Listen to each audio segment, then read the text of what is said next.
Bismillahirrahmanirrahim. Assalamualaikum warahmatullahi wabarakatuh.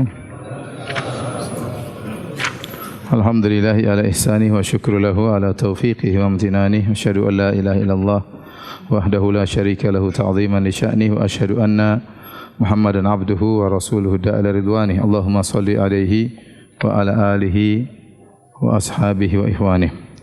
Hadirin dan hadirat yang dirahmati oleh Allah Subhanahu wa taala.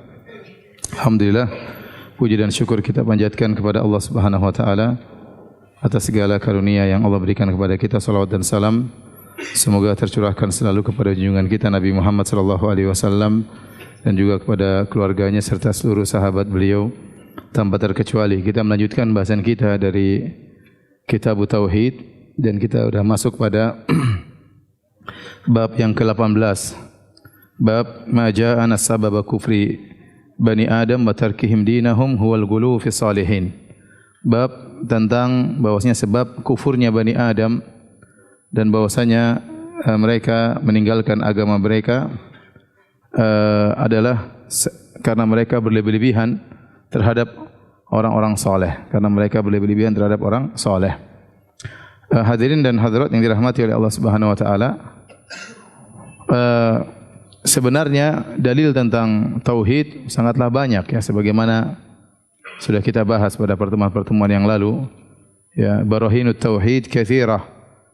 Ya, dalil-dalil argumentasi tentang Allah Maha Esa, hanya Allah yang berhak disembah, sangatlah banyak ya. Bahkan fitrah juga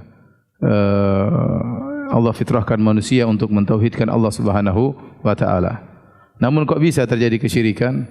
Maka ini ingin dijelaskan oleh Syekhul Islam Muhammad bin Abdul Wahhab rahimahullahu taala, bahwasanya sebab terjadi kesyirikan adalah karena sikap berlebih-lebihan terhadap orang-orang saleh. Al-ghulu dalam bahasa Arab artinya mujawazatul had, melampaui batas sehingga berlebih-lebihan. Dan sebagaimana disebutkan oleh Ibnu Abbas radhiyallahu ta'ala anhuma, kana baina Adam wa Nuh 10 qurun. Antara Nabi Adam dan Nabi Nuh ada 10 generasi. Ya, semuanya bertauhid. Semuanya ala dinin wahid, di atas tauhid. Bukan berarti tidak ada kemaksiatan. Terjadi kemaksiatan, bahkan terjadi pembunuhan. Qabil membunuh Habil sebagaimana Allah kisahkan dalam surat Al-Maidah, watlu alaihim naba'a bani Adam bil haqqi idh qarraba qurbanan fatuqabbala min ahadihima wa lam yutaqabbal min al-akhar qala aqtulannak. Bacakanlah kepada mereka tentang kisah dua anak Adam, yang keduanya memberikan korban kepada Allah Subhanahu wa taala, maka diterima salah satunya korbannya dan satunya tidak diterima korbannya. Akhirnya yang satu pun hasad dan dia mengatakan la aqtulannak, sungguh aku akan bunuh engkau, dan terjadi pembunuhan. Jadi maksiat sudah terjadi. Bahkan dosa besar pembunuhan sudah terjadi. Tetapi kesyirikan belum terjadi.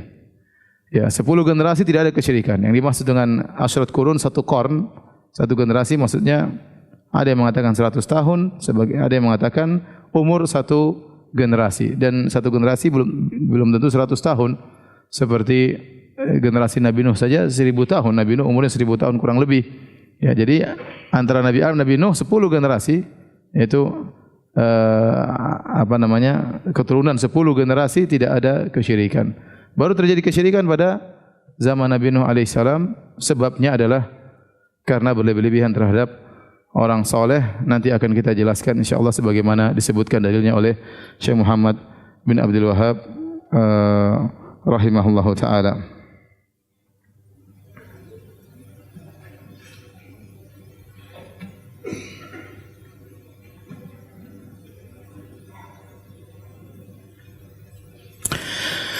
Dalil yang pertama yang dibawakan oleh Syekh Muhammad bin Wahhab rahimahullahu ta'ala, yaitu firman Allah Subhanahu wa taala, ya ahlal kitab la taghlu fi dinikum wa la taqulu 'ala Allah illa al-haq innamal masihu Isa ibn Maryam rasulullah wa kalimatuhu alqaha ila Maryam wa ruhum min. Surat An-Nisa ayat 171.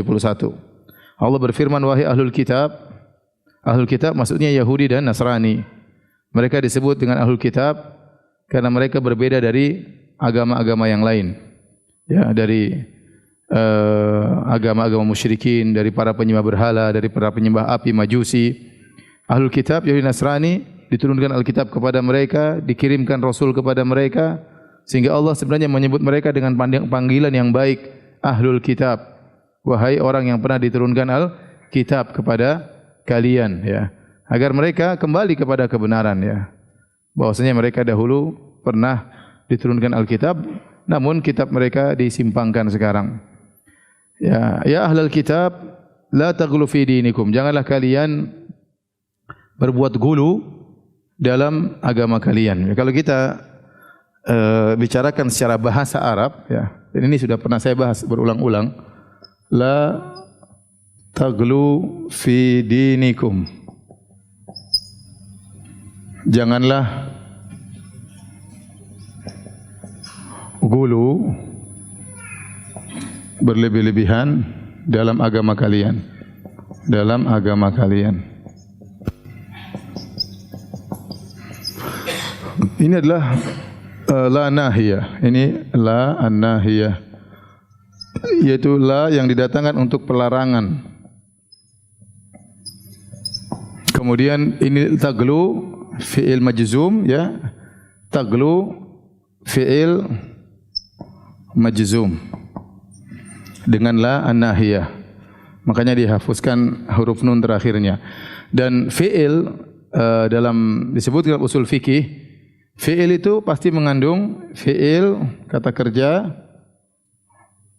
kerja mengandung masdar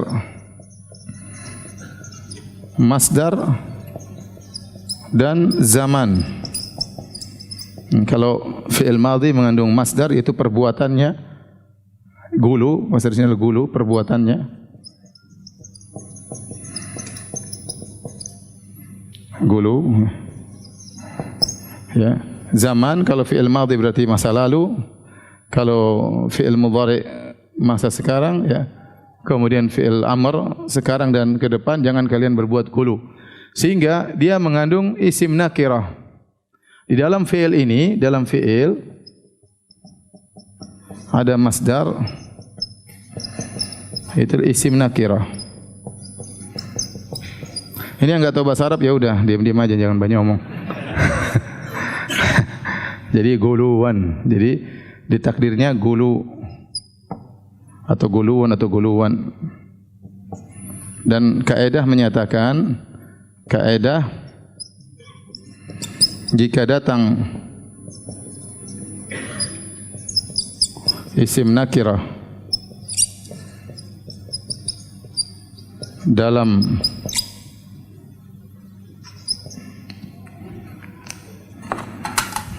konteks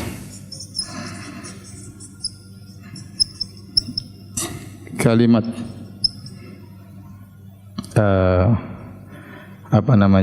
negatif, ya, atau penafian, maka memberikan faedah keumuman.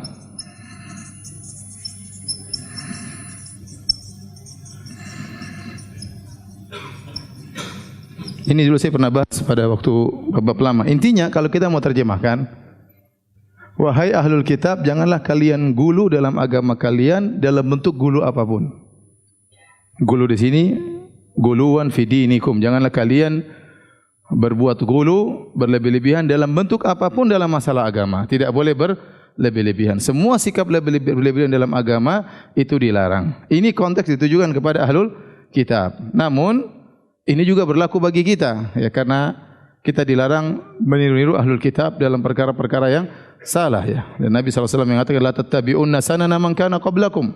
Sungguh kalian akan mengikuti sunnah-sunnahnya orang terdahulu. Para sahabat mengatakan, al-Yahud wan Nasara, maksud Anda Yahudi dan Nasrani, orang-orang terdahulu. Kata Nabi, faman, siapa lagi kalau bukan mereka. Allah juga berfirman, wala yakunu kalladzina utul kitaba min qablikum fatala alaihimul amadu faqasat qulubuhum wa katsirun minhum fasiqun. Dan janganlah kalian seperti orang-orang beriman, janganlah mereka seperti orang-orang ahlul kitab sebelum mereka. Jadi sebagaimana ahlul kitab dilarang untuk gulu dalam masalah agama, ya, demikian kita juga dilarang untuk berbuat gulu dalam masalah agama dalam bentuk gulu apapun dalam bidang agama manapun, dalam akidah, dalam ibadat, ya, dalam hal apapun dilarang dalam untuk berbuat ghulu, ya. Ini maksud pembahasan ini, ya.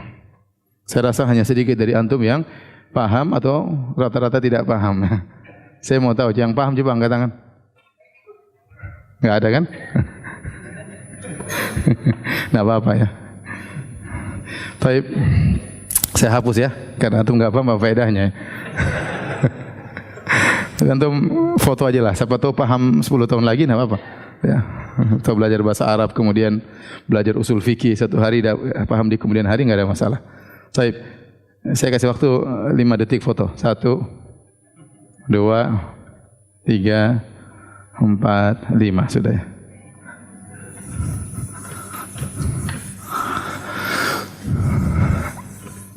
Tadi telah kita sebutkan ahlul kitab, ada 2 ahlul kitab. Ada 2, ada apa dan apa? Yahudi, Nasara. Adapun Yahudi, gulu mereka terhadap Uzair. Terhadap Uzair, kata Allah Subhanahu wa taala, wa qalatil yahudu Uzair ibnullah.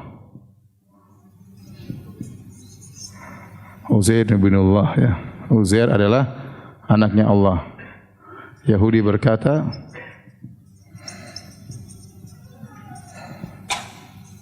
Uzair anak Allah. Mereka berlebihan kepada Uzair. Konon disebutkan, ya, Taurat hilang, kemudian datang Uzair. Akhirnya Uzair bisa membacakan mereka kembali Taurat, seakan-akan dia diberi wahyu atau dia menemukan Taurat yang hilang. Sehingga mereka berlebihan terhadap Uzair. Akhirnya mereka mengatakan Uzair adalah anak Allah. Nasara gulu kepada siapa? Nabi Isa. Gulu terhadap Nabi Isa.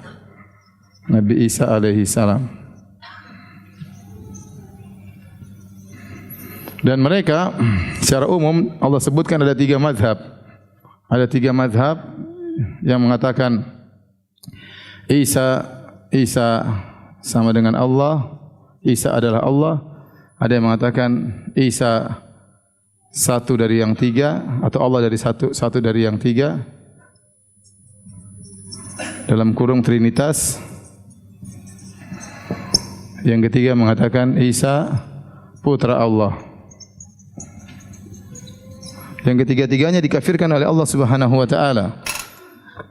Allah berfirman, laqad kafara alladhina qalu inna Allaha huwal Masih ibnu Maryam. Sungguh telah kafir orang-orang yang mengatakan sungguh telah kafir orang-orang yang menyatakan Allah adalah Isa. Adapun yang ini kata Allah Subhanahu wa taala, laqad kafara alladhina qalu inna Allaha salisu salasa. Sungguh telah kafir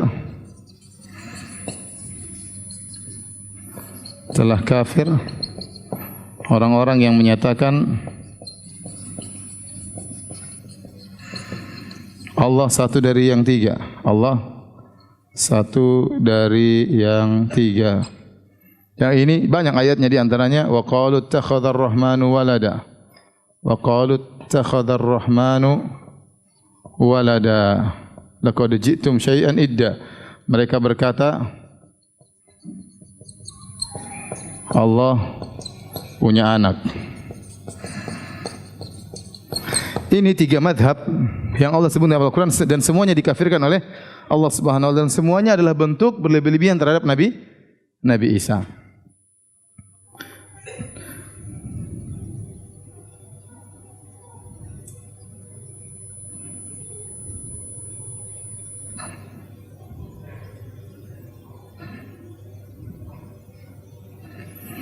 Kemudian secara umum juga Nasara terbagi juga jadi kaitan antara antara Allah Subhanahu wa taala dan Isa juga terbagi menjadi 3 mazhab ya secara umum ya. Ada namanya mazhab Nusturiyah. Ada namanya Ya'qubiyah.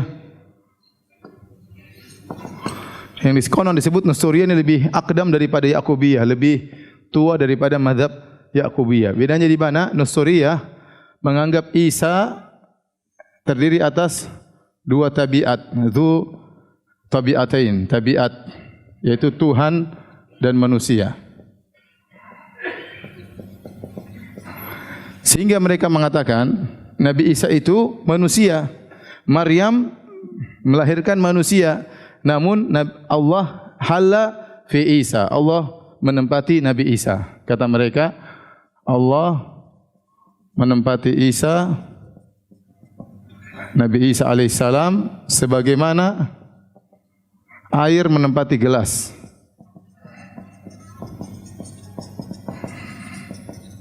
Dari sini mereka berpendapat tidak boleh Maryam dikatakan ibunda Tuhan, enggak boleh. Mereka mengatakan Maryam tidak boleh dikatakan ibunda Tuhan. Jadi mereka sederhana. Maryam melahirkan manusia seperti biasa. Melahirkan manusia baru kemudian Allah menempati Nabi Isa. Ini Nusturiyah. Ya'qubiyah mereka mengatakan Isa dzu tabiatin wahidah. Isa itu satu tabiat.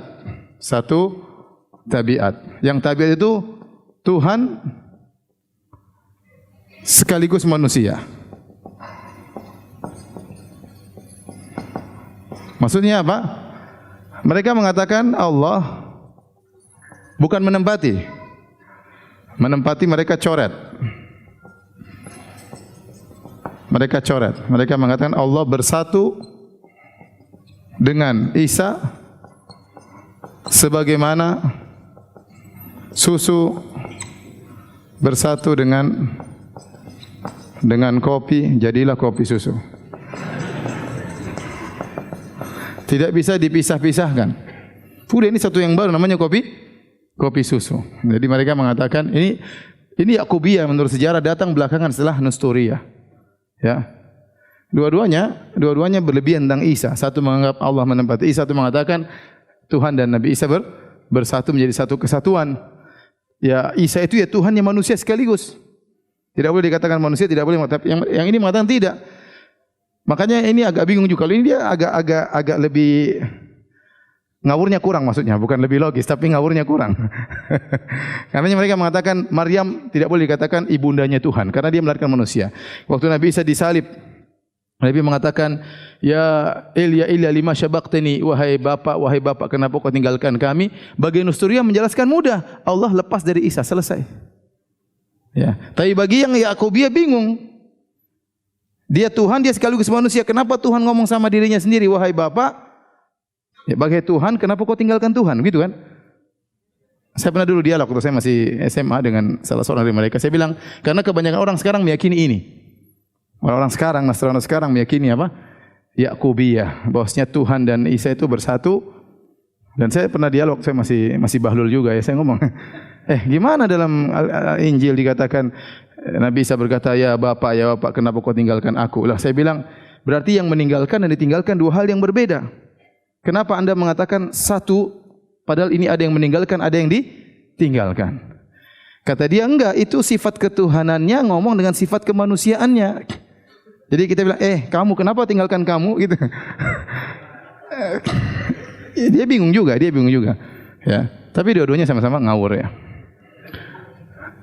Oleh karena Ibnu Taimiyah rahimahullah dalam bantahannya dalam Tatmuriyah, dalam Majmu' Fatawa, dia sebutkan waktu dia membantah firqah Hululiyah, Ittihadiyah, ya, Ibnu Arabi dan teman-teman yang mengatakan Allah bersatu dengan alam semesta, Allah bersatu dengan seluruh makhluknya. Kata Ibnu Taimiyah, wong yang mengatakan Allah bersatu dengan Nabi Isa saja dikafirkan oleh Allah, yang mengatakan Allah menempati Isa saja dikafirkan oleh Allah, apalagi yang mengatakan Allah menempati seluruh alam.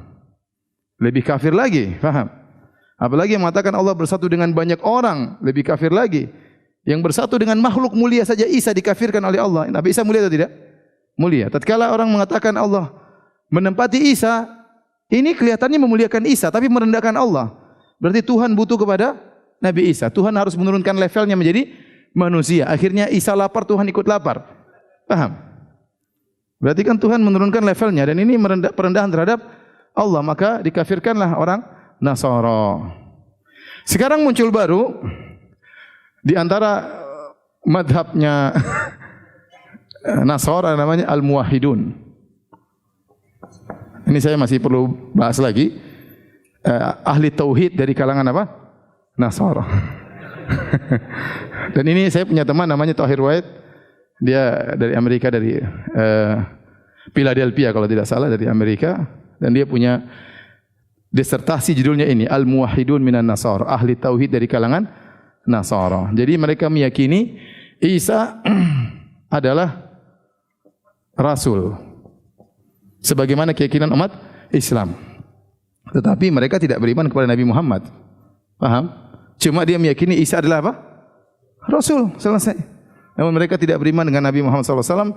Dan mereka ini banyak sekarang di dunia juga. Oleh karenanya kawan saya itu mengumpulkan buku-buku mereka dalam bahasa Inggris dari berbagai macam negara. Kemudian dia baca, kemudian dia ingin menyimpulkan apa keyakinan mereka.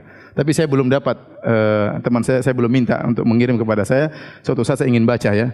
Jadi itu disertasi S3 teman sekelas saya di Universitas Madinah, judulnya Al-Muwahhidun minan Nasara, ahli tauhid dari kalangan Nasara, salafinya Nasara. Kalau kita mau gambar, tapi bukan ya maksudnya. Ya benar, salafnya Nasara, para Hawariyun ahli tauhid atau tidak?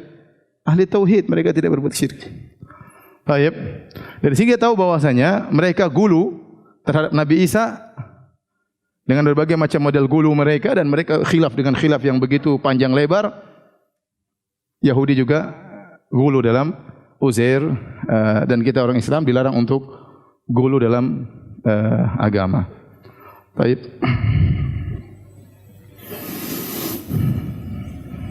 Kata Allah Subhanahu wa taala, "Wa la taqulu 'ala Allahi illa al-haq." Janganlah kalian berkata tentang Allah kecuali dengan perkataan yang benar. Innamal Masihu Isa bin Maryam Rasulullah. Sungguhnya Nabi Isa itu putranya Maryam, ya. Bukan putra Allah, putranya Maryam adalah utusan Allah. Wa kalimatu alqaha ila Maryam, dan Allah menciptakan Nabi Isa dengan kalimat kun fayakun yang Allah lemparkan dalam rahim Maryam, wa ruhum minhu, dan sungguhnya Nabi Isa itu adalah salah satu ruh dari ruh-ruh yang Allah ciptakan. Oleh karenanya Allah berfirman, "Mal Masih ibnu Maryam illa rasulun qad khalat min qablihi rusul." Tidaklah Nabi Isa itu kecuali hanyalah seorang rasul, telah berlalu rasul-rasul sebelum dia. Apa bedanya Nabi Isa dengan nabi-nabi yang lainnya?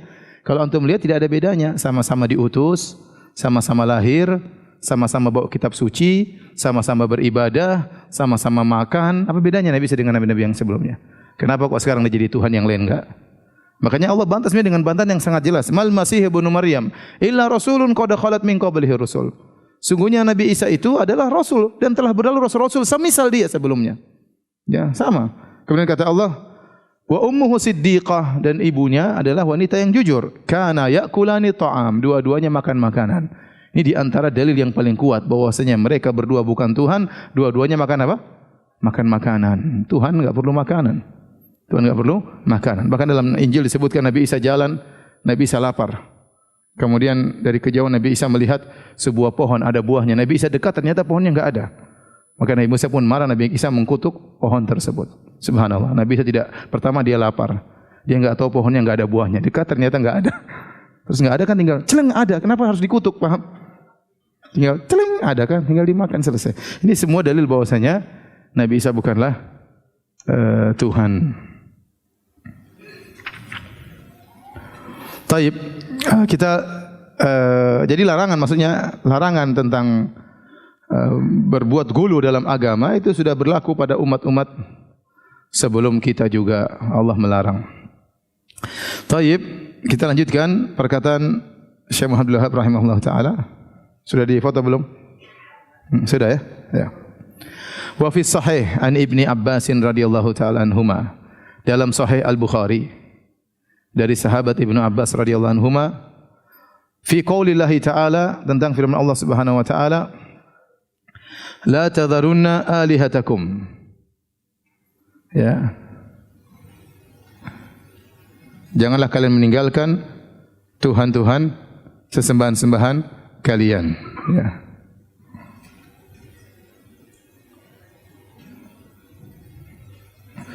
Janganlah kalian meninggalkan sembahan-sembahan kalian.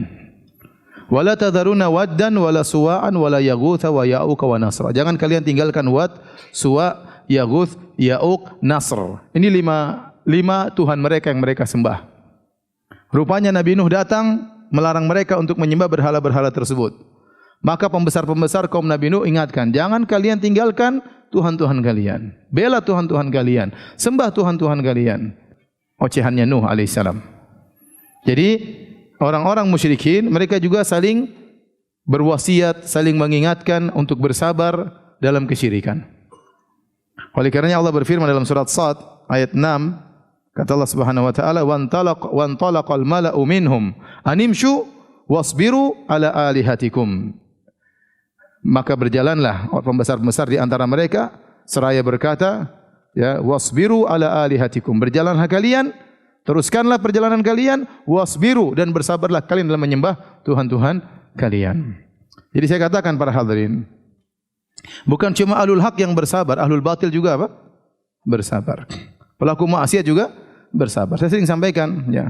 Dahulu, mungkin zaman-zaman dahulu di kampung-kampung, kalau ada wanita kemudian tahu-tahu keluar dari rumah pakai celana rok yang sangat mini sampai-sampai di atas mata lutut, ya.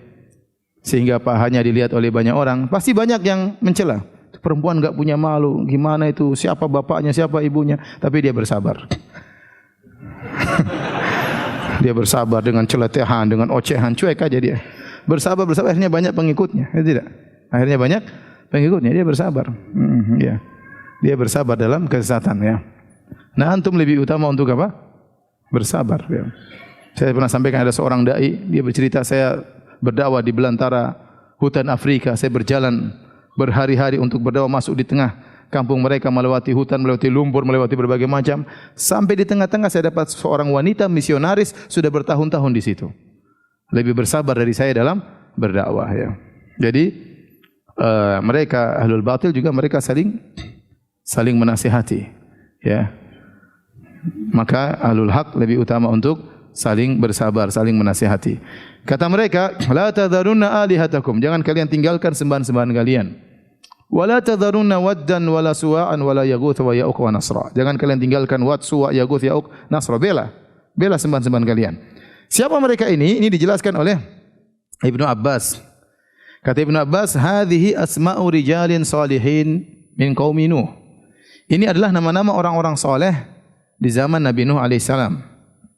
Falamma halaku awha syaitanu ila qaumihim. Tatkala mereka meninggal, maka syaitan mewahyukan kepada kaum mereka anin sabu atau anin sibu ila majalisihim allati kanu yajlisuna ansaba. Bangunlah di atas majelis yang mereka biasa duduk-duduk, mungkin pengajian, mungkin berzikir. Bangunkanlah, dirikanlah patung-patung. Wasammuha bi asma'ihim, dan namakan patung-patung tersebut dengan nama-nama orang-orang saleh tersebut. Fafa'alu, akhirnya dilakukan, dibuatlah patung untuk kenangan, untuk yang lainnya. Falam tu'bad, namun pada waktu itu belum disembah. Hatta idza halaka ulaik wa nusiyal ilmu abidat. Sampai akhirnya orang-orang yang membangun patung tersebut meninggal dunia dan ilmu akhirnya dilupakan, akhirnya baru disembah patung-patung tersebut. Inilah asal muasal terjadinya kesyirikan di alam semesta ini, ya. Oleh karenanya selama 10 kurun dari Adam sampai Nuh, 10 generasi, entah berapa ribu tahun, Allah belum mengutus seorang rasul. Allah baru terjadi kemaksiatan, terjadi kerusakan, tapi belum butuh untuk mengutus seorang rasul. Kapan Allah utus rasul pertama adalah Nabi Nuh, tatkala terjadi kesyirikan. Makanya waktu di padang mahsyar orang-orang datang kepada Nabi Nuh dan berkata, "Ya Nuh, anta awwalur rusuli ila ahlil ardi." Wahai Nuh, engkau adalah rasul yang pertama yang Allah utus ke penghuni bumi. Kenapa? Karena di zaman Nuh lah terjadi apa? Kesyirikan. Adapun proses terjadinya kesyirikan, maka dengan bertahap. Syaitan begitu orang-orang soleh tersebut meninggal tidak disuruh disembah langsung. Kalau disuruh sembah, ilmu masih tersebar, maka tidak akan ada yang mengikuti syaitan.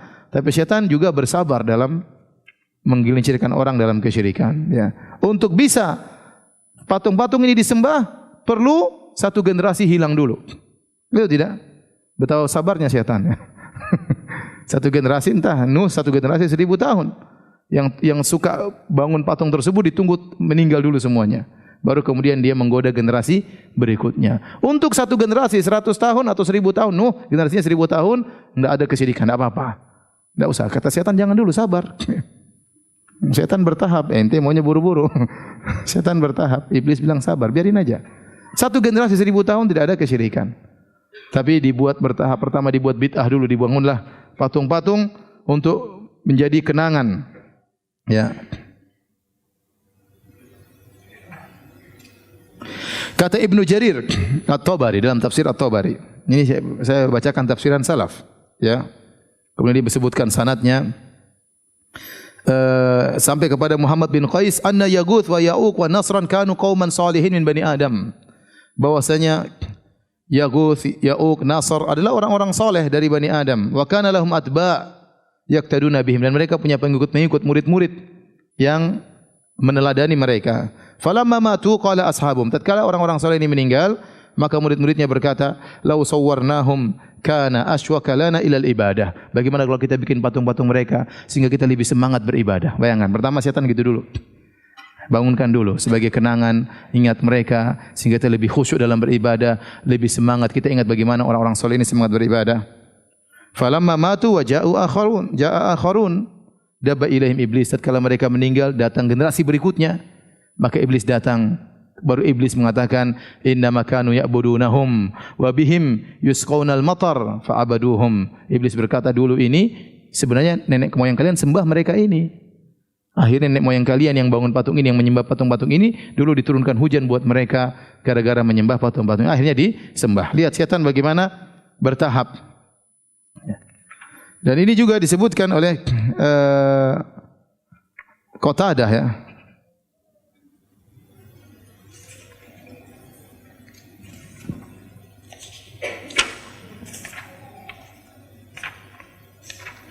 Tafsiran yang sama dari Qatadah, saya carikan sebentar ya.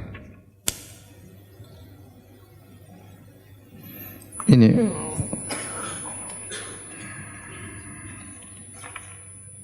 Al-Qurtubi, dari Qurtubi. Al-Qurtubi berkata, "Wa inna ma sawwara awailuhum suwar liyata'assaw bihim wa yatadhakkaru af'alahum salihah."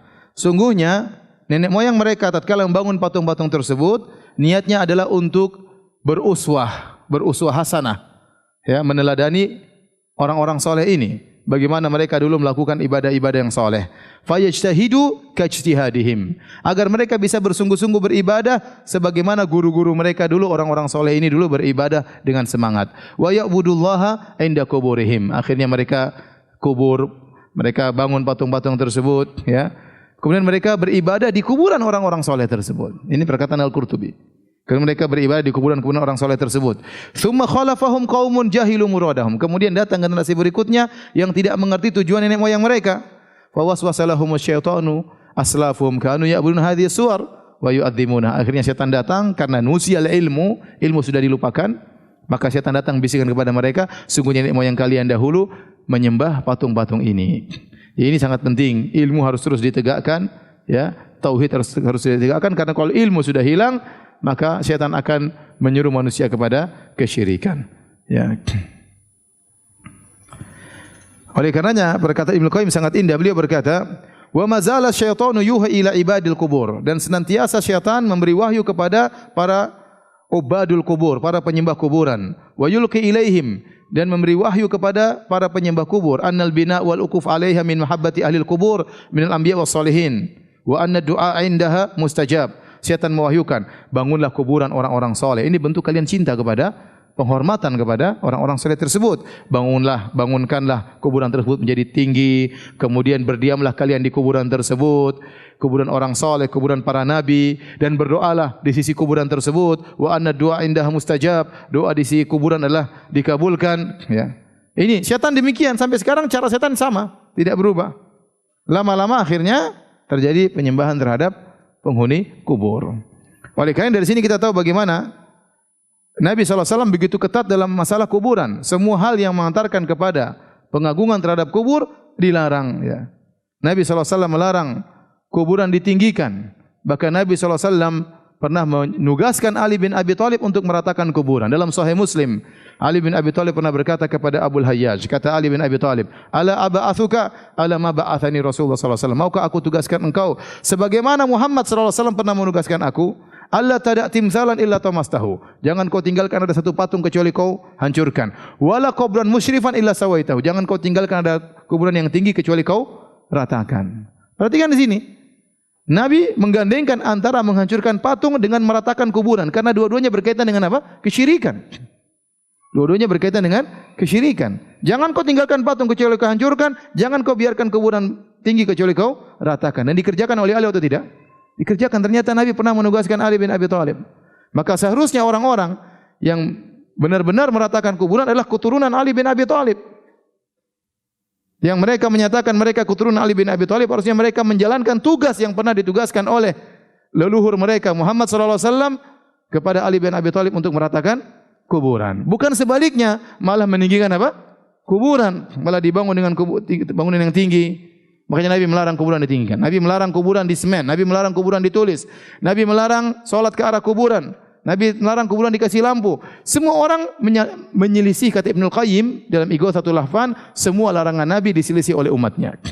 Kuburan ditinggikan, kuburan ditulis, kuburan dikasih semen, kuburan ditinggikan, kemudian ditulis-tulisin, tulis kaligrafi, dikasih fotonya sekalian, dikasih lampu, kasih dupa-dupa.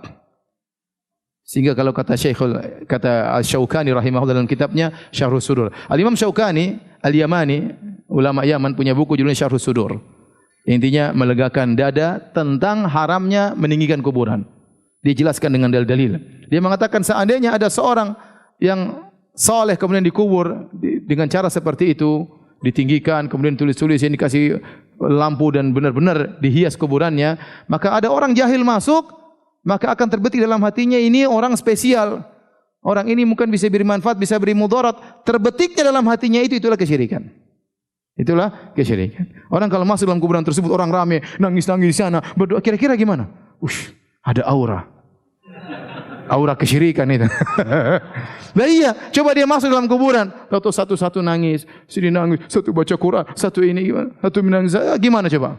Apalagi kalau ada yang tawaf di situ, dupa-dupa, lampu-lampu, fotonya ada, wah repot, habis sudah orang. Terbetik dalam hatinya sesuatu akhirnya, dan itulah awal dari apa? Kesyirikan. Ini yang ngomong Imam Syaukani rahimahullahu taala. Ya. Maka kenapa Nabi ketat dalam masalah kuburan? Gara-gara jangan sampai terjadi kesyirikan sebagaimana terjadi pada umat-umat terdahulu. Para hadirin dan hadirat yang rahmatillah subhanahu wa ta'ala, dan awal dari kesyirikan adalah al-ghulu fi salihin, berlebihan kepada orang saleh, dan ini dijelaskan oleh Ibnu Hajar juga dalam Fathul Bari. Maksudnya aslu ibadatil musyrikin, asal dari ibadah orang musyrikin adalah al-ghulu fi salihin, berlebihan dalam orang saleh. Antum lihat sekarang kesyirikan terjadi semuanya berkaitan orang saleh.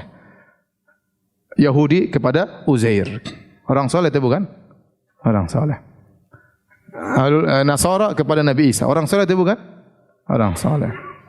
Bahkan kita bicara Lata wal Uzza. Lata adalah orang saleh. Kana yalitu sawiqa lil hujjaj. Dulu waktu dia masih hidup dia suka buat adonan makan, dia bagi-bagikan kepada para jemaah haji. Setelah dia meninggal, kuburannya didatangi kemudian diibadahi, akhirnya mereka menyembah kepada Lata. Waktu dia masih hidup orang saleh. Kita bicara agama yang lain, Buddha. Buddha dulu orang saleh menurut mereka tidak? Orang saleh, orang baik, punya murid-murid. Akhirnya Buddha disembah oleh generasi berikutnya. Padahal generasi salafnya Buddha tidak menyembah Buddha. Ya. Buddha dahulu tidak pernah menciptakan. Tidak pernah menciptakan bumi, tidak pernah menciptakan gunung, tidak pernah menurunkan hujan. Tidak pernah, cuma dia mengajarkan hal-hal yang bijak. Saking solehnya dia, akhirnya pada generasi-generasi berikutnya disembah. Makanya di Universitas Islam Madinah ada seorang mahasiswa jurusan akidah dari Thailand. Dia punya buku tentang Buddha. Dan dia di Thailand, entah dia orang Buddha atau sebelumnya, tapi dia punya risalah judulnya tentang agama Buddha. Dan dia jelaskan bahwasanya Buddha di zaman awalnya sahabat-sahabat Buddha tidak ada yang menyembah Buddha. Sebagaimana Nabi Isa, kaum Hawariyin tidak ada yang menyembah Nabi Isa. Setelah itu muncul belakang-belakangan baru terjadi gulu terhadap Nabi Isa, ini disembah Nabi Isa alaihissalam. Ya. Sama kita bicara tentang Konghucu, Lao Tse, itu tokoh-tokoh yang tokoh-tokoh yang mulia menurut keyakinan mereka, akhirnya disembah di kemudian hari. Oleh karenanya asal dari kesyirikan adalah penyembahan terhadap orang-orang saleh. Demikian juga orang menyembah malaikat. Malaikat dianggap saleh, dianggap makhluk yang dekat dengan Allah Subhanahu wa taala, akhirnya disembah juga. Oleh karenanya benar asal dari kesyirikan adalah berlebih-lebihan terhadap orang saleh. Taib, kita lanjutkan. An Umar, dari Umar bin Al-Khattab radhiyallahu taala anhu, anna Rasulullah sallallahu alaihi wasallam qala, Rasulullah sallallahu bersabda, la tutruni kama atratin nasara ibn Maryam. Janganlah kalian berlebih-lebihan kepada aku sebagaimana orang-orang Nasara berlebih-lebihan kepada Isa bin Maryam. Innama ana abdun, sungguhnya aku adalah hamba. Jadi jangan bilang aku ini hamba. Faqulu Abdullahi wa rasuluh. Katakanlah Muhammad itu hamba Allah dan Rasulnya. Tolong dihapus. Jadi katakanlah Muhammad itu adalah hamba Allah dan Rasulnya. Ya, jadi Nabi melarang seorang, jangan sampai muji-muji Nabi berlebih-lebihan. Karena Nabi itu bukanlah Tuhan. Nabi itu dia Rasul, tapi dia adalah seorang manusia.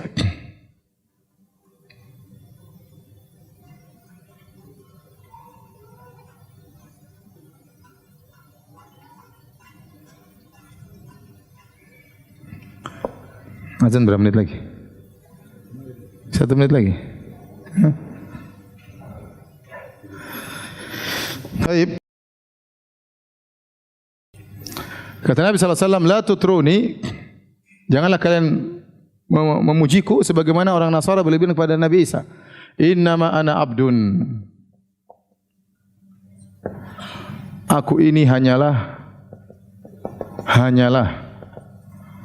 hamba.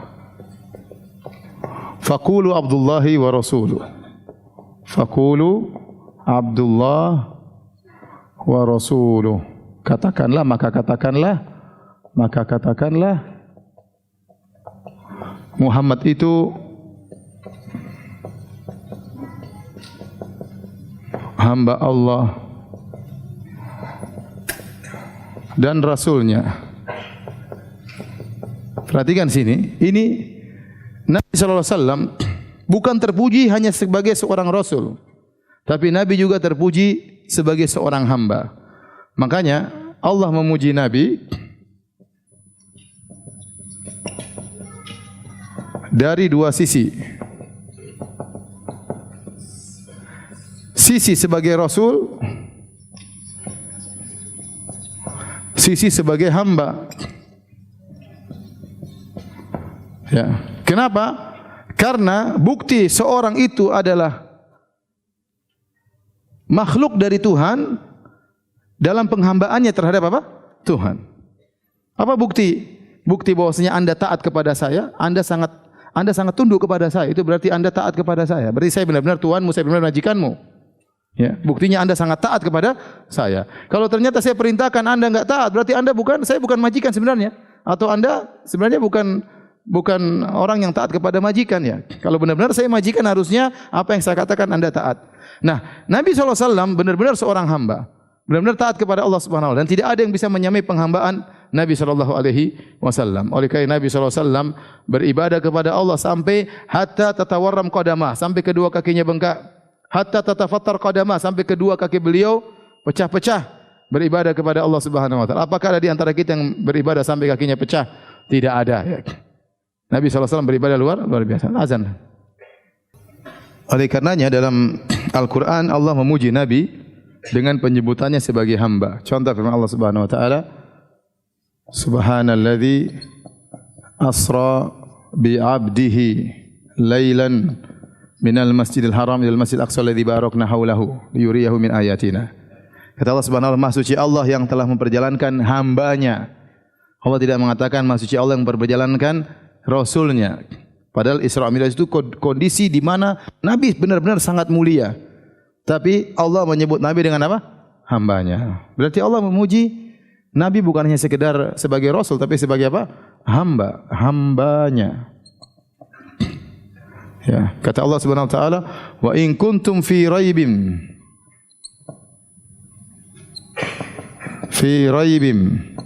mimma nazzalna ala abdina fa'tu bi surati mithlihi." Kalau kalian ragu tentang apa yang kami turunkan kepada hamba kami. Lihat. Tatkala Allah tantang mereka, Allah menamakan nabi dengan hamba.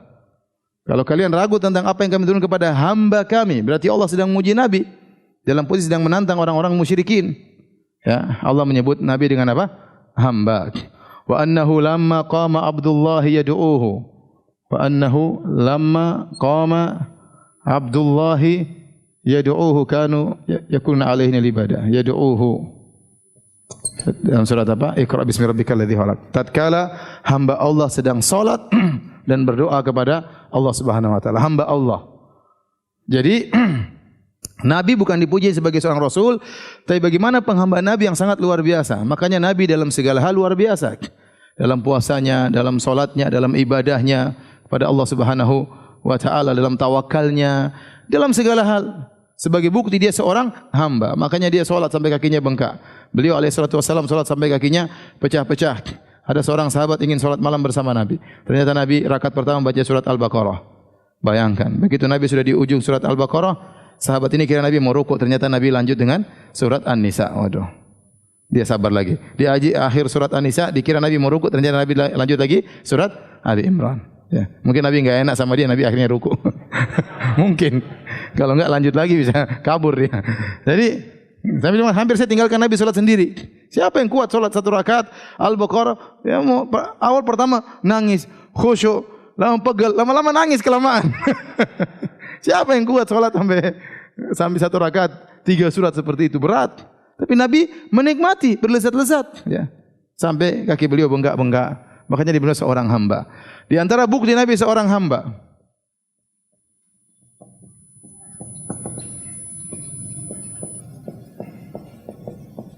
Pertama, Nabi sallallahu alaihi wasallam apa? Beliau makan. Dan Tuhan tidak makan. Nabi sallallahu alaihi wasallam juga minum. Berarti Nabi sallallahu alaihi wasallam lapar dan haus. Dan konsekuensi dari makan dan minum, Nabi ya buang air besar, Nabi beristinja. Ya, Nabi beristinja, Nabi buang air besar, Nabi kencing, ya, Nabi buang air besar, Nabi buang air kecil, ya. Nabi buang air. Nabi kencing, Nabi buang air besar, makanya Nabi minta diambilkan air untuk istinja atau Nabi beristijmar. Ya, Tuhan tidak mungkin buang air besar, buang air kecil. Tuhan suci dari itu semua. Kemudian juga ketiga, ya, Nabi sallallahu alaihi wasallam beribadah, dan ini bukti nyata bahwasanya dia seorang hamba, ya. Makanya di antara bantahan yang paling telak kepada orang-orang Nasara kita katakan Nabi Isa beribadah. Nabi Isa beribadah. Dalam Injil disebutkan Nabi Isa berdoa. Sering dia berdoa. Dalam Injil juga disebut Nabi Isa sujud. Nah, kalau dia Tuhan, ngapain dia berdoa kepada siapa? Dia harusnya orang doa sama dia. Kalau dia Tuhan, ngapain dia sujud? Sujud kepada siapa? Ya. Sujud kepada siapa? Ini menunjukkan dia bukan Tuhan. Bahkan dalam Al-Quran kata Allah Subhanahu wa taala, Nabi Isa berkata, "Wa awsani bis salati waz zakati ma dumtu hayya." Allah memberi wasiat kepadaku untuk salat dan untuk bayar zakat. Apakah Tuhan perlu bayar zakat? Tuhan salat, Tuhan tidak salat, Tuhan tidak bayar zakat. Berarti Nabi adalah seorang manusia. Kemudian Nabi sallallahu alaihi wasallam apalagi menikah. Apakah Tuhan menikah? Tidak, Nabi menikah. Kemudian 5, Nabi sallallahu alaihi wasallam apa? Berhubungan sehingga Nabi sallallahu alaihi wasallam junub. Ya, Nabi sallallahu alaihi wasallam junub berhubungan dengan istrinya, ya. Berarti dia manusia. Kemudian yang ke-6, Nabi punya anak. Dia punya anak. Dia bukan Tuhan, dia manusia. Nabi tidur, ya. Sebagaimana sifat-sifat manusia. Nabi lupa. Kalau Tuhan lupa bahaya. Nabi mengatakan innama ana basyarum mithlukum ansa kama tansaun. Sungguhnya aku ini manusia seperti kalian. Aku lupa sebagaimana kalian lupa. Fa idza nasitu fadzakkiruni. Kalau aku lupa maka ingatkanlah aku. Berarti Nabi lupa. Nabi lupa. Apa lagi? Ya. 9 apa? Nabi sakit. Kalau Tuhan sakit gawat. Makanya dalam hadis sebutkan Nabi waktu sakit, ya, Nabi mengatakan inni la'u'ak kama yu'aku rajulani minkum. Saya ini kalau panas 2 kali lipat seperti panas kalian. Karena pahala Nabi sangat banyak. Kemudian apa lagi? Nabi meninggal. Kata Allah, innaka mayyitun wa innahum mayyitun. Sungguhnya kau mati sebagaimana mereka juga bakalan mati, ya. Ya.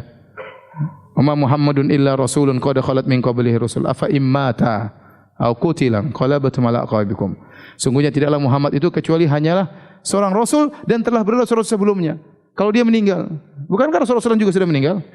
Rasul sebelum dia semuanya meninggal. Adam, Nuh, Ibrahim, Musa, Isa, Daud, Sulaiman, semuanya meninggal. Muhammad juga meninggal. Maka dia tidak ada bedanya dengan Rasul yang lain. Sebagaimana Rasul-Rasul yang lain bukan Tuhan, Muhammad juga bukan Tuhan. Ya. 11. Nabi tidak tahu ilmu gaib.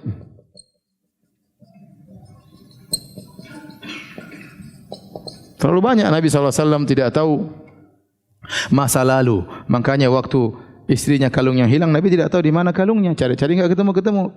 Waktu istrinya dituduh berzina, Nabi tidak tahu apakah Aisyah berzina atau tidak. Nabi tunggu wahyu. Sebulan baru turun wahyu, baru dikasih tahu bahwasanya Aisyah tidak berzina. Kalau Nabi tahu masa lalu, Nabi pasti tahu. Oh, tidak. Nabi tidak tahu masa depan. Buktinya Nabi tidak tahu masa sekarang. Buktinya Nabi dikasih racun. Nabi tidak tahu isinya racun oleh wanita Yahudiyah. Sehingga beliau makan teracuni pada tahun 7 Hijriah. Pada tahun 11 Hijriah beliau meninggal gara-gara bekas racun tersebut. Alaihi salatu wassalam. Ya. Nabi tidak tahu masa depan, makanya Nabi berperang. Nabi tidak tahu ternyata dalam perang Uhud Nabi terluka. Nabi sampai celaka sampai. Ya, di antaranya bukti Nabi SAW bukan manusia. Nabi juga Nabi terluka. Jadi ini semua dalil bahwasanya Nabi SAW bukanlah Tuhan. Maka tidak boleh seorang mengangkat derajat Nabi pada derajat ketuhanan. Seperti perkataan Al-Busiri, ya, wa inna min judika ad-dunya wa dharrataha wa min ulumika ilmal lauhi wal qalami. Dia memuji Nabi, dia mengatakan, sungguhnya ya, di antara kedermawanan wahai Muhammad adalah dunia dan akhirat. Kata dia, dunia dan surga itu kedermawanan Nabi Muhammad. Ya, kalau seandainya itu dunia dan surga dari Muhammad, kemudian yang dari Allah yang mana? Wa inna min ulumika ilmal lauhi wal qalami. Dan sungguhnya di antara ilmu wahai Muhammad adalah ilmu lauhil mahfuz. Ini tidak benar. Berarti Nabi tahu ilmu gaib. Ini mengangkat Nabi derajat sampai pada apa? Ketuhanan. Dia juga berkata, da' madda'athun nasara fi nabiyihim wahkum bima syi'ta madhan fihi wahtakimi. Kata dia, tinggalkanlah semua apa yang diucapkan Nasara, Isa adalah putra Allah. Tapi pujilah Muhammad pujian apapun, yang penting jangan yang ini. Jadi ente muji Muhammad sallallahu alaihi wasallam dengan pujian apapun enggak apa-apa, yang penting jangan yang ini. Jangan mengatakan Nabi Isa adalah Muhammad adalah putra Allah sebagai Nabi Isa putra. Ini salah. Nabi tidak boleh dipuji sembarangan, ya. Tidak boleh diangkat sampai derajatnya lebih daripada yang seharusnya. Bagaimana Nabi tidak marah sementara Nabi sallallahu alaihi wasallam waktu ada dua wanita berkata, wa fina nabiyyun ya'lamu mal fil ghad, di antara kami ada nabi yang tahu apa yang terjadi besok. Nabi marah. Padahal Nabi terkadang tahu kalau dikasih tahu Allah. Kalau tidak dikasih tahu, Nabi tidak tahu. Maka dengan mengatakan secara mutlak Nabi tahu apa yang terjadi besok, Nabi marah. Nabi tidak tahu. Nabi tidak tahu. Nabi marah kepada dua budak wanita tersebut, ya. Maka Nabi sallallahu alaihi wasallam, maka ahadun ahabba ilai min Rasulillah sallallahu alaihi wasallam. Wa kanu idza ra'au lam yakumu. Kata Anas, tidak ada orang yang paling dicintai oleh para sahabat seperti Nabi. Tapi kalau mereka lihat Nabi datang, mereka tidak berdiri menghormati Nabi. Lima ya'lamuna min karayatihi lidzalik. Karena mereka tahu Nabi tidak suka seperti itu. Nabi tidak suka digitukan, ya. Jadi Nabi tidak boleh diangkat derajatnya sampai akhirnya disembah. Sampai disembah. Sekarang banyak orang manusia, ada yang berkata ya Muhammad, ada yang berkata ya Husain, ada yang mengatakan ya Ali, ada yang berkata ya Fatimah, ada yang mengatakan ya Abdul Qadir Jailani, ada yang mengatakan ya Ahmad Badawi, ada yang mengatakan ya Sunan Fulan, ya Sunan Fulan, ya Wali Fulan, ya Wali Fulan, berdoa. Syirik atau bukan? Syirik, berdoa kepada orang soleh tersebut. Betapa banyak orang tulis permintaan dilemparkan ke kuburan Nabi sallallahu alaihi wasallam. Nabi tidak baca, yang baca tukang sapu-sapu itu. Ya. Wong saya lihat dengan mata kepala saya sendiri orang-orang sujud ke kuburan Nabi sallallahu alaihi wasallam. Mau dilarang di kuburan Nabi, mereka keluar ke arah kiblat kemudian sujud. Orang Indonesia satu jamaah umrah langsung sujud kepada kuburan Nabi sallallahu alaihi wasallam. Taib. Meskipun Nabi seorang hamba, ya, tapi dia punya keistimewaan, dia adalah seorang apa? Rasul. Kata Allah Subhanahu wa taala, "Qul innama ana basyarun mithlukum yuha ilayya." Katakanlah aku adalah seorang manusia seperti kalian, akan tapi aku diberi wahyu. Maka konsekuensi Nabi seorang Rasul adalah membenarkan seluruh perkataannya. Karena dia seorang Rasul, utusan Tuhan. Kalau utusan Tuhan pasti benar. Yang kedua, menjalankan perintahnya.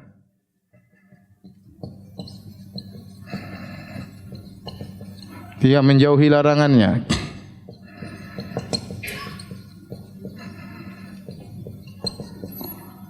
Tidak beribadah kecuali dengan syariatnya.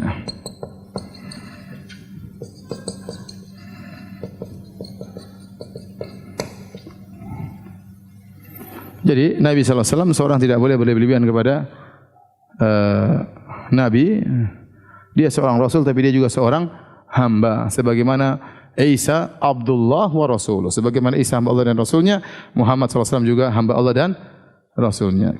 Baik, insyaallah kita lanjutkan pada kesempatan yang lain. Sampai sini saja. Subhanallahi wa bihamdik asyhadu an la ilaha illa anta astaghfiruka wa atubu ilaik. Assalamualaikum warahmatullahi wabarakatuh.